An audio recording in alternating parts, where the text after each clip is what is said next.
پہلی بات یہی ہے کہ ملک میں آئین کی بالادستی ہونی چاہیے۔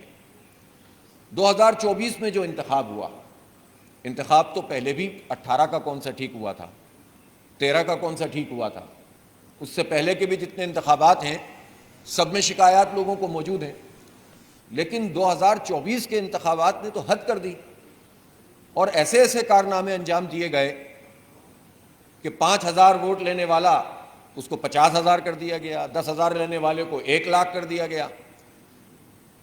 اور میں ظاہر شہر کراچی کی بات کرتا ہوں کہ جہاں یعنی کل ملا کر ایم کیو ایم نے 1,00,000 1.5 لاکھ ووٹ حاصل کیے اور ماشاءاللہ سے ان کی شہر میں 17 ان کو جو ہے وہ سیٹیں 16 سیٹیں وہاں سے عطا کر دی گئیں، 14 وہاں سے اور 2 وہاں سے، اور اس طرح ان کو جو ہے اتنی بڑی طاقت فراہم کر دی گئی، جبکہ ووٹ حاصل کیے جماعت اسلامی نے یا پی ٹی آئی نے اور ان کی نمائندگی محدود سے محدود تر کر دی گئی۔ فارم 45 موجود ہیں اور چیخ چیخ کر کہہ رہے ہیں کہ لوگوں نے ووٹ ڈالا ہے، جماعت اسلامی کو ڈالا ہے یا پی ٹی آئی کو ڈالا ہے، لیکن فارم 47 یہ چیخ چیخ کر کہہ رہا ہے کہ ہمیں عوام کی رائے قبول نہیں ہے، ہمیں تو آمریت چاہیے، ڈکٹیٹرشپ چاہیے، ہمیں تو اپنی مرضی کے لوگ مسلط کرنے ہیں، اور وہ مسلط کر دیے گئے۔ الیکشن کمیشن کہاں ہے؟ آپ پنجاب کی بات کر لیں، میں حیران ہوں کہ کچھ عرصے پہلے جو ووٹ کو عزت دینے کی بات کر رہے تھے، جو اس پر تحریک چلا رہے تھے، جو اپنی پریس کانفرنسوں میں لندن سے جب خطاب کرتے تھے تو مختلف لوگوں کے نام لیا کرتے تھے، انہوں نے خود اس عزت کو اس طرح قبول کیا کہ ان کے 70-80 ہزار ووٹ بڑھا دیے گئے فارم 47 میں، اور انہوں نے اس ذلت والے ووٹوں کو قبول کر کے عزت کا یہ راستہ ختم کر دیا، ترک کر دیا۔ سوال لے لیتے، اور ظاہر سی بات ہے کسی ایک شہر کی ذمہ داری اور پورے ملک کی ذمہ داری میں فرق ہے، وہ ہوتا ہے، لیکن اللہ نے چاہا پہلے بھی ہمارے تمام ساتھیوں نے اور عوام نے ہمارا ساتھ دیا، اب بھی ہماری پوری تنظیم اور عوام ساتھ دیں گے تو انشاءاللہ اسی طرح سے کام آگے بڑھے گا۔ اور جماعت اسلامی میں جہاں تک آپ نے ان کی بات کی، مشتاق بھائی ہمارے ٹیم کا ویسے بھی حصہ ہیں، اور آپ دیکھیں گے کہ انشاءاللہ تعالیٰ وہ بھرپور طریقے سے اپنی ذمہ داریاں ادا کریں گے۔ جماعت اسلامی میں یہ مسئلہ ہوتا ہی نہیں ہے، سب اپنی اپنی ذمہ داریاں ادا کرتے ہیں۔ راولپنڈی احتساب عدالت کے جج ناصر جاوید رانا نے بانی P T I Imran Khan اور بشرا بی بی کو ریاستی اداروں اور آفیشلز کے خلاف بیان بازی سے روک دیا۔ عدالت نے عمران خان کو دوران ٹرائل کمرہ عدالت میں ریاستی اداروں اور آفیشلز کے خلاف اشارتاً بات کرنے سے بھی روک دیا۔ عدالت نے کہا کہ میڈیا سیاسی اشتعال انگیز بیانیے جو ریاستی اداروں اور ان کے آفیشلز کو ٹارگٹ کرتے ہیں وہ پبلش نہ کریں۔ کراچی میں وزیر بلدیات، ہاؤسنگ، ٹاؤن پلاننگ و پبلک ہیلتھ انجینئرنگ سندھ سید غنی نے کہا کہ پاکستان پیپلز پارٹی کی تاریخ ہے کہ اس نے ہمیشہ میڈیا اور صحافیوں کی آزادی کے لیے کام کیا ہے۔ وزیر اعظم پاکستان کے ہیں اور صوبہ سندھ بھی پاکستان میں ہے، اس لیے اگر وہ کراچی آئیں تو ان کا صوبہ اپنا ہے اور ہماری خواہش ہے کہ انہیں کراچی آتے رہنا چاہیے۔ وزیر صحت پنجاب خواجہ عمران نذیر کا رورل ہیلتھ سینٹر امن آباد کا دورہ۔ خواجہ عمران نذیر نے رورل ہیلتھ سینٹر میں آنے والے مریضوں سے سہولیات کے بارے میں دریافت کیا۔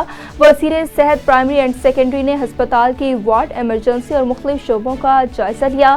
اس موقع پر خواجہ عمران نذیر کا کہنا تھا کہ آپریشن تھیٹر کے قیام سے دیہاتی علاقوں کے رہائشیوں کو مختلف سرجریز اور علاج کی جدید سہولتیں میسر آئیں گی۔ وزیر اعلیٰ پنجاب مریم نواز کا وین ہے کہ علاج کی جدید سہولتیں عوام تک پہنچائی جائیں۔ گجرانوالہ میں گندم کی کم نرخوں اور باردانہ کی منصفانہ تقسیم نہ ہونے پر کسان سراپا احتجاج بن گئے۔ کسانوں نے ڈپٹی کمشنر آفس کے سامنے احتجاج کرتے ہوئے گندم کی قیمت میں اضافے کا مطالبہ کر دیا۔ کسان اتحاد رہنما کا کہنا تھا کہ گزشتہ سال کی نسبت 3 گنا اخراجات بڑھ گئے ہیں، ملکی آبادی کا 26% حصہ ہم ہیں۔ قلعہ دیدار سنگھ میں 6 سالہ بیٹا محمد عثمان گلی میں کھیل رہا تھا جسے نامعلوم افراد نے پیٹھ پیچھے تیز دھار آلہ مار کر زخمی کر دیا، جسے رورل ہیلتھ سینٹر قلعہ دیدار سنگھ ایمرجنسی وارڈ میں پہنچایا گیا۔ مقامی پولیس بھی موقع پر پہنچ گئی، جنہوں نے محمد عثمان کو میڈیکو لیگل بھی جاری کیا۔ بچے کے والد ریحان یاسین کا کہنا تھا کہ ڈیوٹی پر مامور سینئر میڈیکل آفیسر امتیاز حسین رانا نے بچے کو چیک تک کرنا مناسب نہیں سمجھا اور کہا کہ میری ڈیوٹی ختم ہونے والی ہے، اگلی ڈیوٹی پر مامور ڈاکٹر ہی اس مریض کا علاج کریں گے۔ گزشتہ کا وزیر اعلیٰ پنجاب مریم نواز شریف سے اپیل کرتے ہوئے کہنا تھا کہ واقعے کی انکوائری کر کے غفلت برتنے والے ڈاکٹرز کے خلاف محکمانہ کارروائی عمل میں لائی جائے۔ ممتاز ماہر تعلیم ضلع ناروال کی تحصیل ظفروال سے تعلق رکھنے والے سینئر پروفیسر محمد آصف کمال اپنی 34 سالہ مدت ملازمت پوری ہونے پر ریٹائرڈ ہو گئے۔ اس سلسلے میں میرپور کے مقامی ہوٹل میں ایک خصوصی اور یادگار تقریب کا انعقاد کیا گیا۔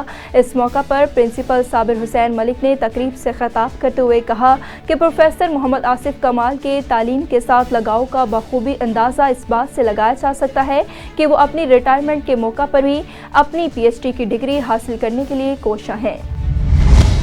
گجرانوالہ کے نواحی علاقے قلعہ دیدار سنگھ میں ظالم بہن نے جائیداد کی خاطر بڑی بہن کو قتل کر ڈالا۔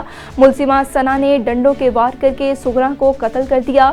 ملزمہ ثنا اپنی بہن سغرا کے گھر پر قبضہ کرنا چاہتی تھی۔ جائیداد ہتھیانے کے لیے ملزمہ کا متعدد بار پہلے بھی جھگڑا ہو چکا ہے۔ مقتولہ کی لاش کو پوسٹ مارٹم کے لیے ہسپتال منتقل کیا جا رہا ہے۔